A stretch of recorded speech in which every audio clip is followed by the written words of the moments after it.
Hello, my name's Caroline Davis and welcome to Bombora TV and our look at the future of video in learning. Today in the UK, over 15 million people will watch over 200 million videos online. And just this month, over 35 million people will each watch almost 17 hours of video.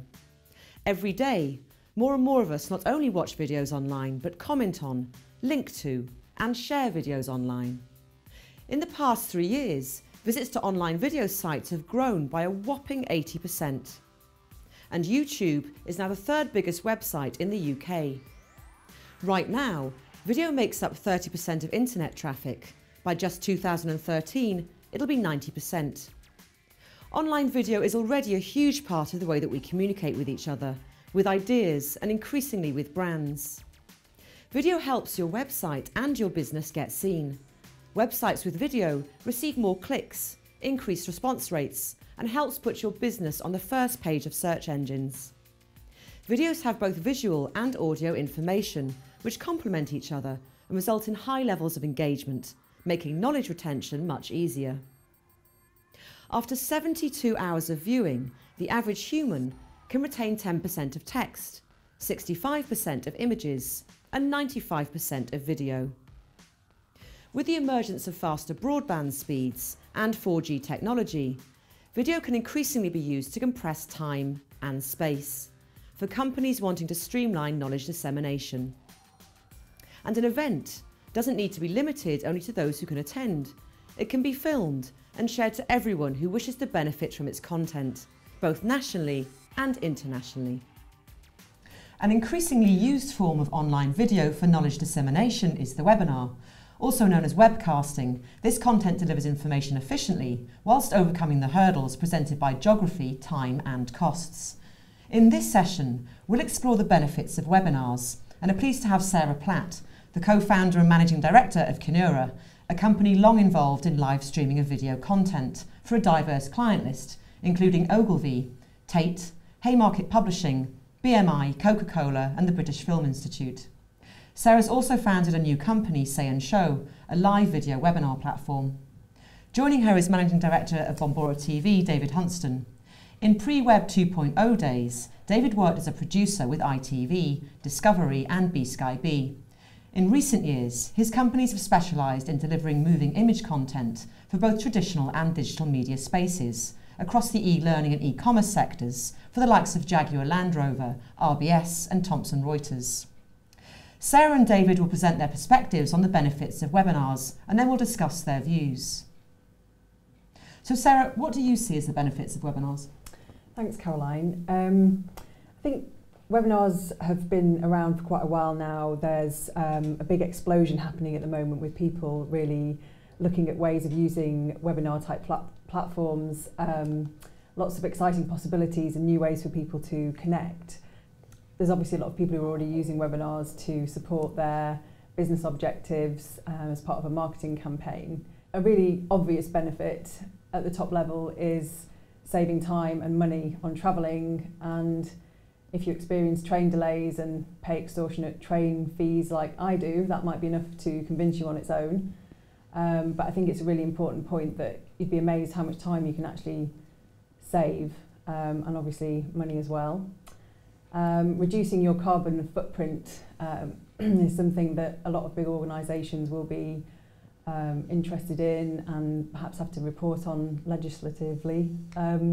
So there's a lot to think about in terms of just green credentials, but also I think as we move into the 21st century, thinking about how you can actually connect with people without being there physically will become increasingly important because of the environmental situation that we're in. So I'm just going to try and get into a bit more detail of how you can actually use webinars and talk through some examples to give you some ideas. One tried and trusted strategy that a lot of inbound marketing, content marketing people will talk to you about is giving stuff away. So this is all about actually sharing your knowledge and creating content around your area of expertise. So the whole idea is that if you give your knowledge away rather than actually just blatantly promoting your product, you'll drive more traffic to your website. There's been some quite good studies done lately that webinars used in this way can actually lower the cost per sales lead compared to perhaps traditional sales methods of going to trade shows or having sort of people cold calling, those kind of old traditional methods. And obviously any money saved on the bottom line in that area is money in your back pocket, so that's a direct benefit to the bottom line. Webinars can help you also become an expert in your chosen field or position yourself as an expert, and I think it's really important to remember that if you don't, someone else probably will, because your competitors will be no doubt actually producing content themselves, and it is getting more competitive and more difficult to get heard online. So by becoming an expert in your field, you'll be able to, again, share that knowledge and reinforce your position. I think something slightly different is attracting attention. There's a lot of studies that show that if you deliver webinar content, people will really remember you much better than if they just read an article that you wrote or blogged about, because they're actively registering, they're actually actively participating. So giving your audience something to do during the presentation will keep them interested, keep them engaged, and they'll be really engaging with your brand. So webinars can also make you stand out from the crowd and perhaps be more memorable. This is slightly different to attracting attention in that if you start investing in better presentation skills, better presentation design, you're obviously actually developing those skills within your organisation. And then if you're getting this content out there, you're more likely to stand out from the crowd, and that might have the spin-off effect of you actually getting to speak at conferences and asked to participate in other webinars. So there's a kind of knock-on effect there. Obviously as well, if you're becoming an expert and sort of standing out more, then you'll be able to build up a community of followers. Building up that audience just means that you're, again, just sort of exponentially growing the people that you'll be able to market to or talk to. Once you become an expert on a given topic, you might be able to charge for content once you get into a bit more detail. Even if you're just covering the production costs of producing your webinars, then you're covering your costs, so you know it's a win-win situation. There's a lot of companies already charging for training material and different types of learning content. Many webinars are also funded through a sponsorship arrangement where a company might collaborate with a media partner or a sponsor, and they're funded that way. There's also much more scope now, as I was saying earlier, to actually stream video as part of a webinar, and this wasn't really possible before because of bandwidth. So it does offer a lot more opportunities to actually build rapport with people, get into a bit more detail, get more creative. Video can just be much more personal and allow you to demonstrate products, show off different types of technical information.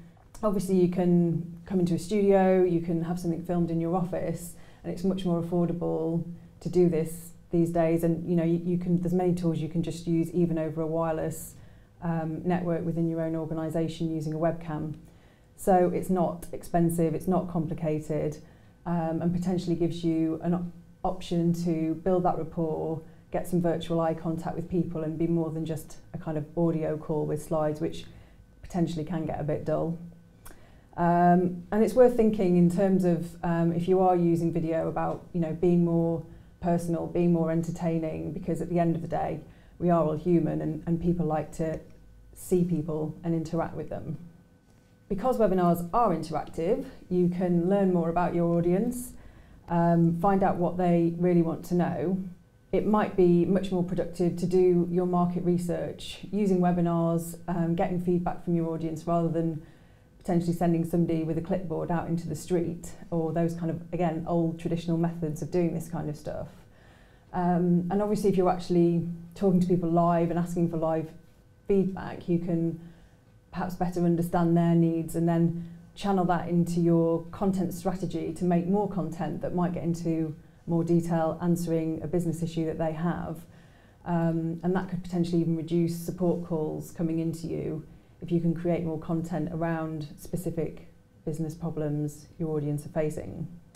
The real beauty of obviously getting all this content out there is that your audience will also promote you, as people love sharing their news, sharing how important and clever they are on Twitter and Facebook and LinkedIn. So if you make it easy for them, you know, they're going to say, look at me, I'm going to watch this webinar. And obviously the exponential nature of social media will mean you can build up your community of viewers.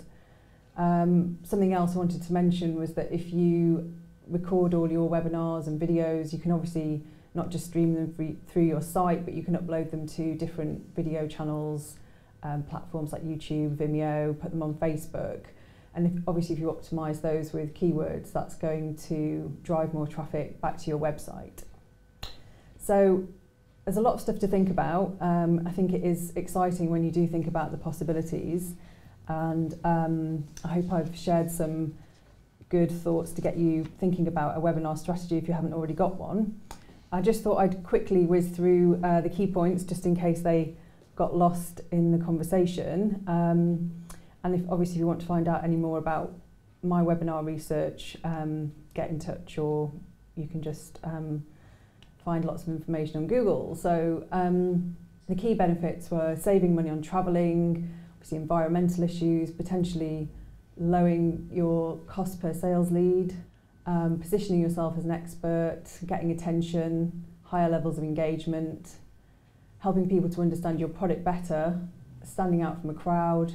Potentially you can make some money and cover the cost of your production, and you can demonstrate products in a more detailed way, build rapport, learn about your audience, get live feedback, reduce support call time, and let your audience promote you and feed the search engines. So thank you for watching. I should say as well, all my images are sourced from Flickr, so I have put the names of the Flickr people up there. Great. And then my contact details. Thank you, Sarah. That's really informative. Thanks very much. Thank you. So, David, what's your take on the benefits of webinars? Well, my take on the benefits of webinars is I'm kind of coming at it from a slightly different perspective and coming at it from more of a learning and development environment. But before we sort of dive into that, I thought it'd be useful to consider the macro environment. And let's just see if I can find my slides. So yeah, I just thought it'd be great if we kind of consider the environment that we're currently in. Obviously the whole world is still in a period of economic hardship, and lots of business owners are asking themselves the same questions which governments are asking themselves, and it's how can we deliver the same or ideally more for less money. So that's an area which I think Sarah's just touched on, which is webinars, and using this sort of technology can really help answer some of these questions. So how do you go about doing that? Well, one of the things I'm interested in is channel shift. And this is a term that's bandied around quite a bit in government circles, and it's the term that's used when an organisation is seeking efficiencies through better use of technology, so that the efficiencies which they're generally searching for are savings in time or money. And the fact that it's guided by technology means that it's constantly evolving. So it's an interesting topic to get into, but I think the next slide here just shows what some of those savings can be and why organisations and governments in particular are really interested in it. So this slide shows that what it's talking about is if it's a standard face-to-face transaction, maybe with a customer, that's going to typically cost your organisation £10. Now, if you can move that transaction to online, that same transaction, that same sort of relationship that you're building, you can lower that cost to less than, it's actually less than 50p, but it didn't look so neat on the slide. So that's why people are interested in it, and I've just got a couple of examples to illustrate. These are projects which I've worked on. They are generally more straightforward video projects, but I think it's useful just to put it into context. So the first project was a project that we completed for the Valuation Office Agency. The Valuation Office Agency were having lots of problems with people complaining about their business rates. So they would have people telephoning into the office and sitting on a call centre and complaining lots. The Valuation Office Agency response was that they had to send down a surveyor to the business owner's property, physically measure out to check the rates, and then say to the business owner, okay, no, actually, you're right, or more than often the case is that we're right and we've just wasted a load of taxpayers' money. So what they did was that they monitored the most frequently asked questions that were coming in to the call centre, and they then just turned those into to 5 frequently asked question videos, and that had a dramatic reduction both in the amount of calls coming in, but importantly the amount of times that they had to send out their face-to-face surveyors to the site. So that's one example, real-world example. The other example was a project that we worked on for Thomson Reuters, and it was for BusinessLink. So BusinessLink had regional BusinessLink advisors. I think there were 650 at the largest point that it was. Government cutbacks, that service was having to be reduced, but obviously BusinessLink wanted to still deliver that service to SMEs around the UK. So the challenge was, how do we take all of that fantastic work that these advisors were doing and still deliver that, but deliver it in an online environment? So what we did is that we created about 150 videos, which were essentially online learning. Now, how am I linking this into webinars is that lots of the content was from both cases, which were really effective, was presenter-led content, generally done to sort of scripts or presentations with video to sort of back it up. It's essentially an early form of webinars. So it was, when we started getting involved in these projects, I realized that these were very effective, and I sort of got interested in this space, and in particular in the learning and development environment. So in a very roundabout way, I'm about to start the presentation. But before I get to that, let's just frame it in the actual learning and development environment. It's one of the largest industries in the UK. It mirrors the expansion and contraction of the UK. So it's actually a very interesting industry to work in, so you can spot what the actual business climate's like. What's happening is people are wanting to do more in-house training. They recognise that face-to-face training is very effective, but obviously it costs more. So people are looking to do more in-house training to save money, and the challenge is, how can you still keep that quality up?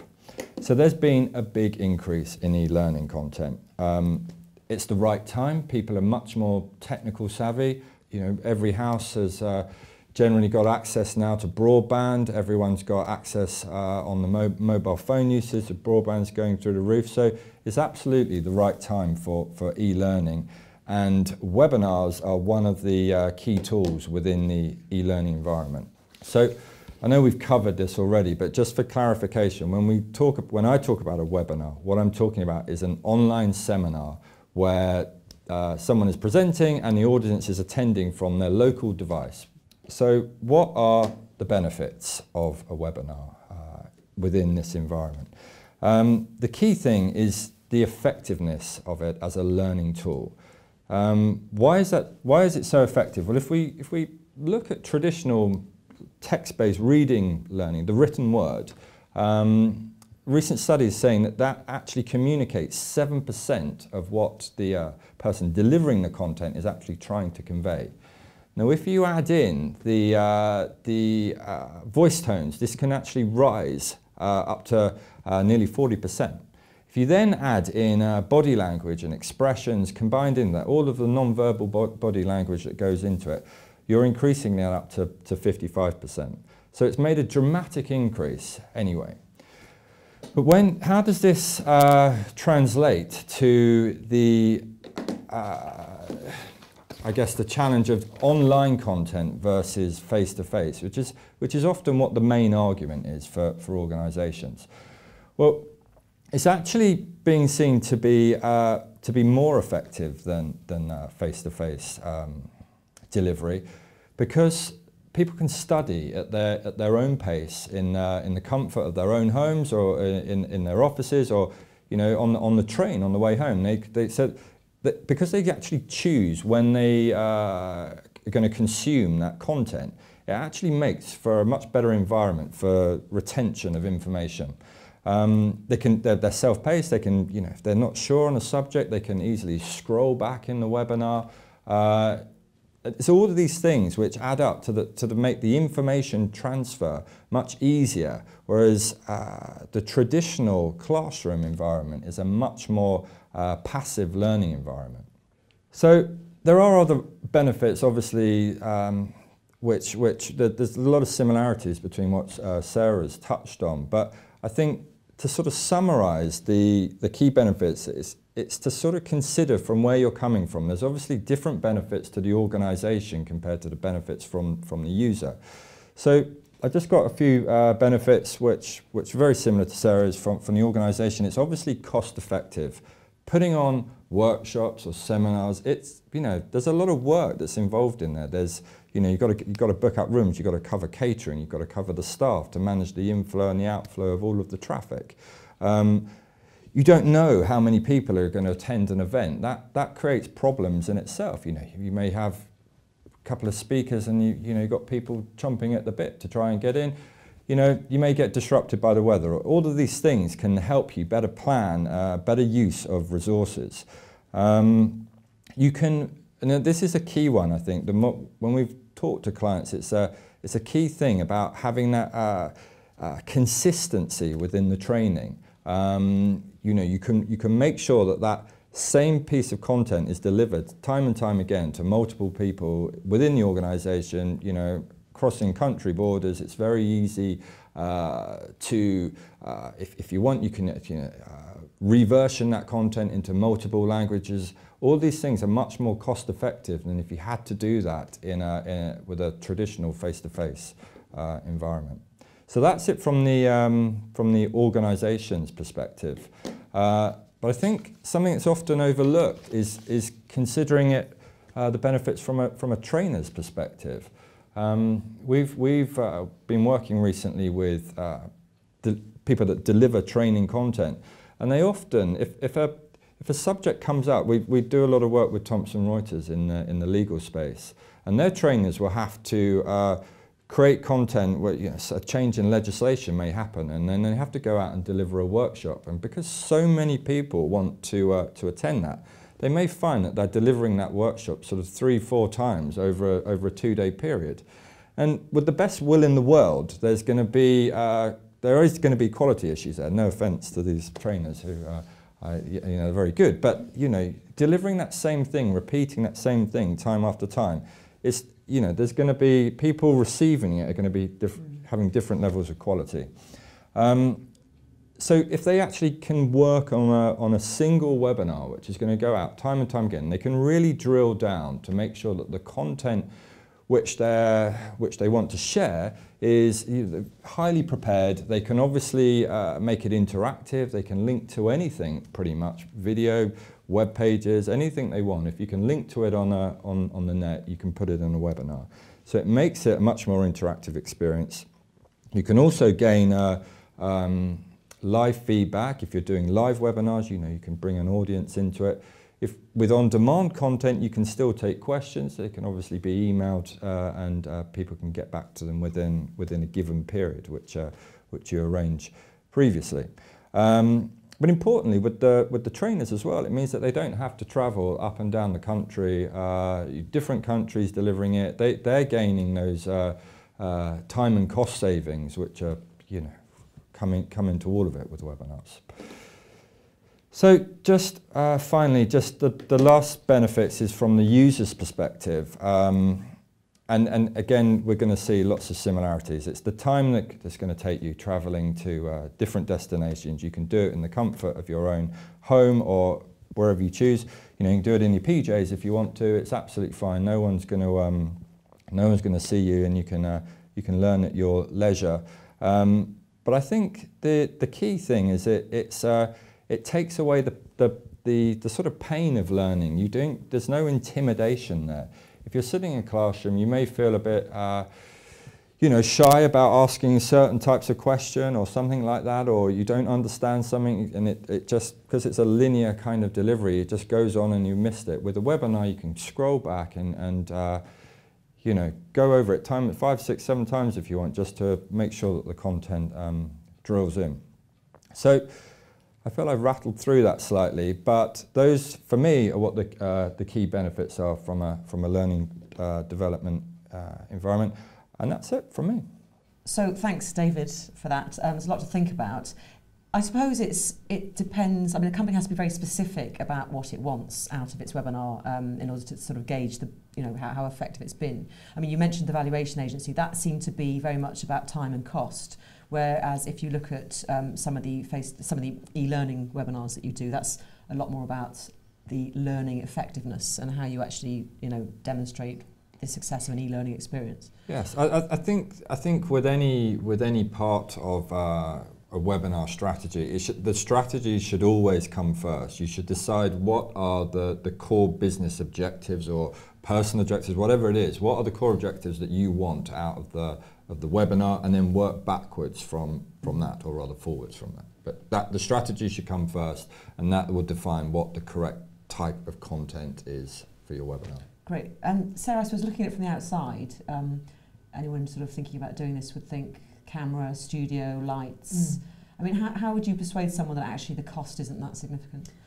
Well, I think it probably comes back to what David was just saying about actually having a clear idea of what this piece of communication is about. I mean, that's what you should do with every project of this kind that you're approaching. So it might be that for some companies you can get some software for a couple of £100 and run your own webinars very, very cost effectively.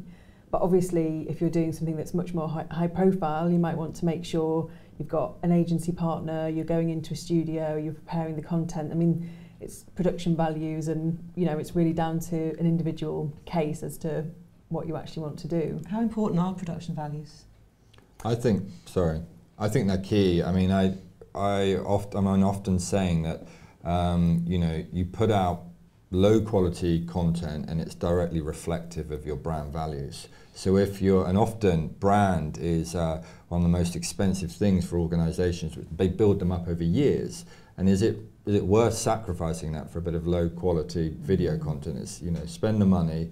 And it's out there. It's out there to a worldwide audience. I mean, what's the? Oh, sorry. I was just going to say, one of the things is that because it's relatively straightforward these days to make good video, and there's lots of people making good video, people do have quite high expectations. Yes. And people can quite often think, oh, I'll do it myself, or they have a freelance that they work with. But if you're not working with a specialist, then even getting small things wrong can give the wrong impression. So. There's quite a lot to think about. Do you think people are sort of have a sort of technophobe attitude towards them? What, towards video? Towards webinars, in your experience, what you've seen? I think to just sort of backtrack on Sarah's point, I think the key thing is that people are actually experts at consuming video content. Every household pretty much on the planet has a television in it, and they see, from Hollywood movies down to high-end BBC dramas, everyone is very good at knowing what great quality video is. But as soon as you put bad quality video on, it sort of jolts people, and they may not know why, but they know it's bad. Yeah. So it actually sticks out. It's a lot more obvious when it's bad quality than it is when it's good quality, if you know what I mean.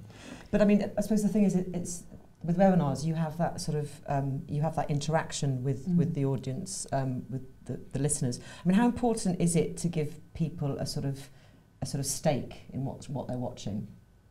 I think one of the things is that the technology, whatever people are experiencing on the screen, that should be seamless. It should be invisible. They should be able to participate and not feel afraid of joining in with something, or doing something, sending a comment and getting sent back to the wrong page or something. So there's something about actually making it a really good user experience so that people don't have to worry about that side of things. And certainly from a learning development point, if you can encourage interaction with the content, that's going to kind of like embed and deepen the learning and make recall much easier.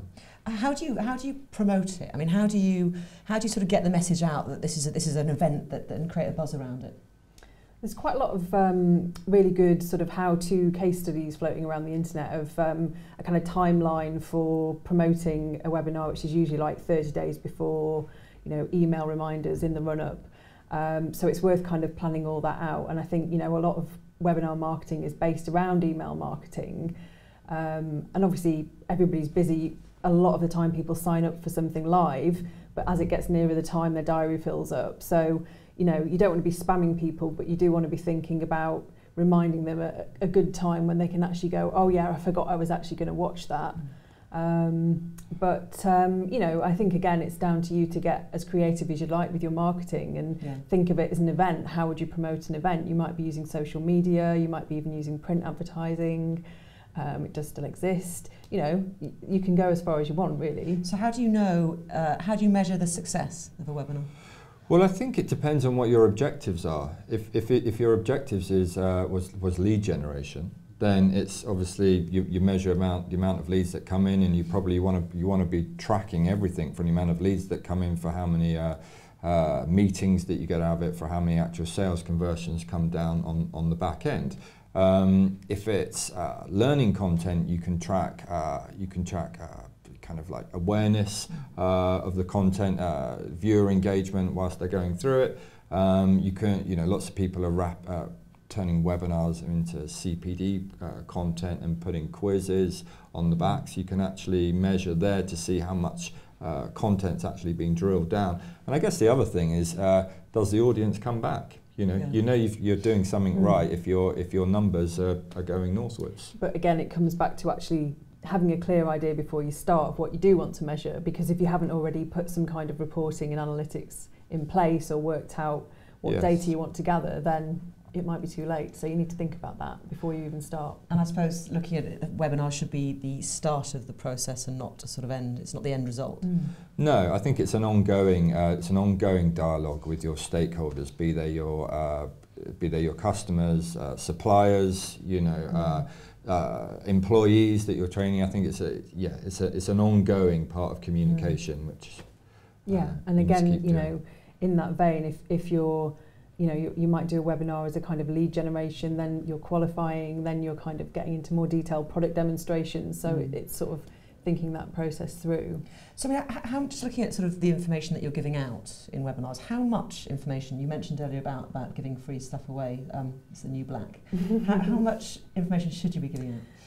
I think if it's a marketing exercise and it's a free webinar to actually gather leads and generate some awareness, then you can give away as much as you like. I mean, nobody's expecting you to give away your patented trade secrets, but actually sharing your knowledge is a tried and trusted method in terms of marketing.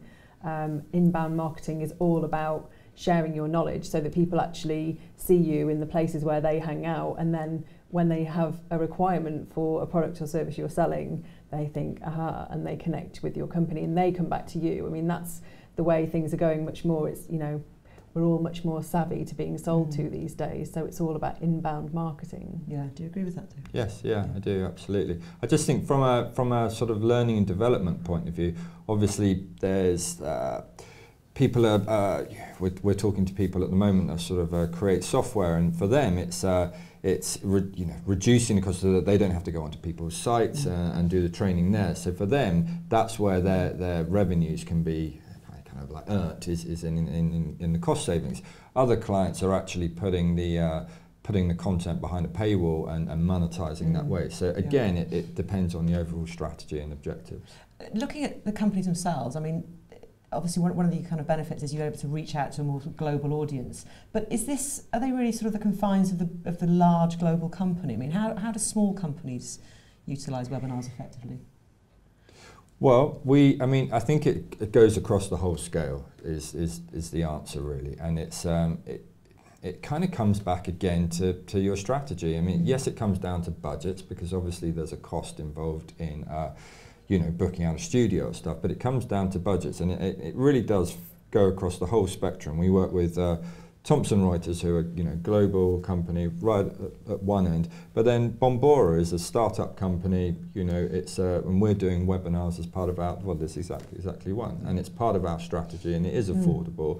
And it's we think it's gonna work for us as part of our and marketing also, mix. From a user point of view, obviously for small companies, actually, online training, it might be that you're just allocating time for your staff to actually say it's okay to go and watch a webinar today, if they've got the time. But I think people are starting to think about, you would happily send somebody off on a real training day, on a face-to-face, but that time doesn't quite often get allocated, and I think we'll see a real shift in that. as people begin to do more online training, or kind of see people allowing the time for people to do it. Great. Well, thank you very much, both of you. Thank you. So although it remains key to have a valuable topic and a good speaker, the linchpins of any effective communication strategy, webinars can also, through their technological approach and with the right delivery partner, bring huge advantages to a business. They're cost effective, help build your brand and forge strong customer relationships. And with that, we'd like to conclude our webinar. And in doing so, I'd like to thank our expert speakers, Sarah Platt, the Managing Director of Kinura, and Bombora TV's Managing Director, David Hunstone. Thank you. We hope this has been informative for you, and if you'd like to access the slides from this presentation, they can be downloaded from Bombora TV.